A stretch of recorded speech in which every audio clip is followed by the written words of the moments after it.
Hello everyone, आपका स्वागत है जामिया वर्ल्ड पर। इस वक्त जामिया वर्ल्ड पहुंच चुका है राजघाट, जहां पर गांधी जी की समाधि और गांधी जी का 150वीं वर्षगांठ यानी जन्मदिन है। तो यहां पर आइए बात करते हैं यूथ कांग्रेस के मोहम्मद साहिद जी से। तो ओवरऑल से क्या लगता है आपको कि गांधी जी को अभी किस तरह से कांग्रेस पार्टी उनकी आइडियोलॉजी को मतलब पूरे हिंदुस्तान में बढ़ावा दे रही है? खासतौर पर कुछ ऐसे पार्टी आ रही हैं जो गांधी जी पर लगातार टारगेट कर रही है, इसको क्या कहना चाहिए? देखिए, कांग्रेस जो है वो गांधी जी की ही विचारधारा है और आज से नहीं, कई वर्षों से हम निरंतर उसी आइडियोलॉजी पे काम कर रहे हैं। परंतु आज जो देश में वातावरण बना हुआ है उसमें हमें जो कमी थी कि हम उस आइडियोलॉजी को बहुत ज़्यादा प्रमोट नहीं कर पाते थे।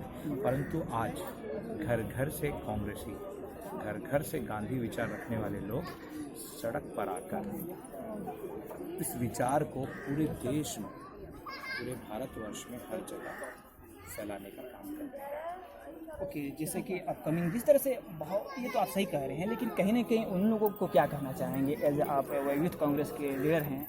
कहीं ना कहीं आप चीज़ें को देख रहे हैं लगातार। पहले तो होता था कि मतलब कि इसी तरह गांधी जी पर विवादित बयान लगातार जो हो रहा है, ख़ासतौर पर एमपी में हो और यूपी में हो, गांधी जी को इंडिया में कुछ और अलग निगाह से कुछ पार्टी देखने की कोशिश कर रही है, लेकिन विदेश में जाती है तो गांधी जी को अलग मतलब कि प्रोपेगेट करती है। यानी कि एक और जो एक लीडर हैं जो अपने आप को सो कॉल्ड कहलाते हैं फादर ऑफ इंडिया, इसको क्या नज़र देखते हैं?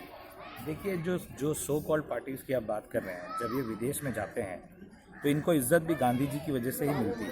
ये 100% सत्य बात है। और जब ये वहाँ जाते हैं तो ये गांधी जी का नाम पे, गांधी जी के नाम और उनके विचारों को एक्सेप्ट करते हैं। परंतु जब ये हिंदुस्तान में उस रोल पे आते हैं तो ये गोडसे को नेता मानने लगते हैं, गोडसे की तारीफ करने लगते हैं। मैं बोलता हूँ, अगर आज आपका हृदय परिवर्तन हो रहा है गांधी जी के लिए, तो एक बार गोडसे मुर्दाबाद बोलिए ना, गोडसे को आतंकवादी एक्सेप्ट कीजिए ना, क्यों नहीं करते? तो ये दोहरा चरित्र है उस सो कॉल्ड पार्टीज का और वो सो कॉल्ड नेता का। तो जो कि फादर ऑफ न्यू टर्म्स आया है, एक फादर ऑफ इंडिया, जो कि कहीं ना कहीं विदेश में गए, उनको लक़ब से एज ए टाइटल से नवाजा, इसको क्या? देखिए, फादर एक बहुत बड़ा शब्द होता है और ये टाइटल अगर किसी को मिल जाए तो आप उसको उस रूप में देखिए कि जैसे हमारे अगर फादर होते हैं तो हम उन पर जैसे सुरक्षा, उनकी नीति, उनके विचार, उनका ज़िंदगी जीने का सलीका अपनाते हैं। तो उनको तो पूरे विदेशों में, पूरी दुनिया में लोगों ने फादर ऑफ द नेशन के खिताब दिया है। तो उनके विचार कितने शुद्ध और कितने पॉजिटिव थे कि उनको इस लक़ब से नवाजा गया।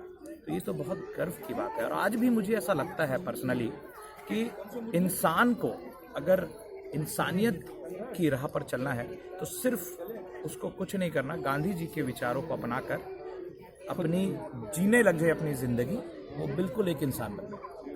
बहुत बहुत शुक्रिया। तो ये थे हमारे साथ यूथ कांग्रेस के नेता मोहम्मद साहिद, जो कि अपने विचार रख रहे थे अबाउट गांधी जी के और इनकी पार्टी जो कांग्रेस, उनकी किस तरह से गांधी की आइडियोलॉजी के अभी तक आने वाले समय तक पूरी आइडियोलॉजी को प्रैक्टिस करेगी। बहरहाल आप देखते जामिया वर्ल्ड में मोहम्मद तस्लीम।